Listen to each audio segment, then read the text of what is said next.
Hello বন্ধুরা, কেমন আছেন সবাই? আশা করি সবাই অনেক অনেক ভালো আছেন। কেমন হতো যদি জমিতে আগাছা জন্মানোর আগেই সেই আগাছাটা মেরে ফেলা সম্ভব হতো? বিষয়টা তাহলে কেমন হতো? হ্যাঁ বন্ধুরা, আজকে আমি কথা বলবো ধানের জমিতে সবচেয়ে বেশি যে আগাছাটি জন্মে সেটা হচ্ছে জাবর, শ্যামা এই জাতীয় আগাছা। এই আগাছাগুলো আপনি কিন্তু চাইলে আপনার ধানের জমিতে জন্মানোর পূর্বে কিন্তু মেরে ফেলতে পারেন। কিভাবে মারবেন? ধান রোপণের 1 থেকে 7 দিনের ভিতরে আপনি যদি পেটিলাক্লোর গ্রুপের আগাছানাশক আপনার জমিতে অল্প কিছু ইউরিয়ার সাথে সুন্দরভাবে ছিটিয়ে দিতে পারেন, তাহলে কিন্তু আপনার জমিতে এই আগাছা জন্মানোর পূর্বেই কিন্তু আগাছাটি মারা যাবে। কারণ এর যে আগাছা যে বীজ রয়েছে, এই বীজটি আর অঙ্কুর দমন হবে না। বীজ থেকে আর সেই ঘাসের চারা হবে না, পরবর্তীতে ঘাস আর বেরোবে না। তো এর ব্যবহার বিধি কি?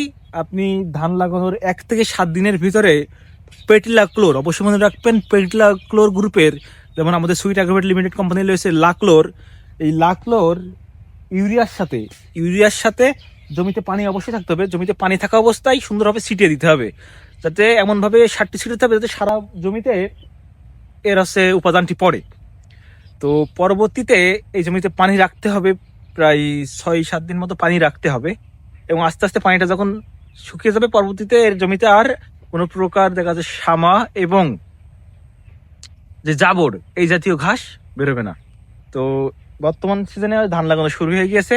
তো আপনি যদি একজন ধান চাষি হয়ে থাকেন, এই পদ্ধতিটি ফলো করবেন।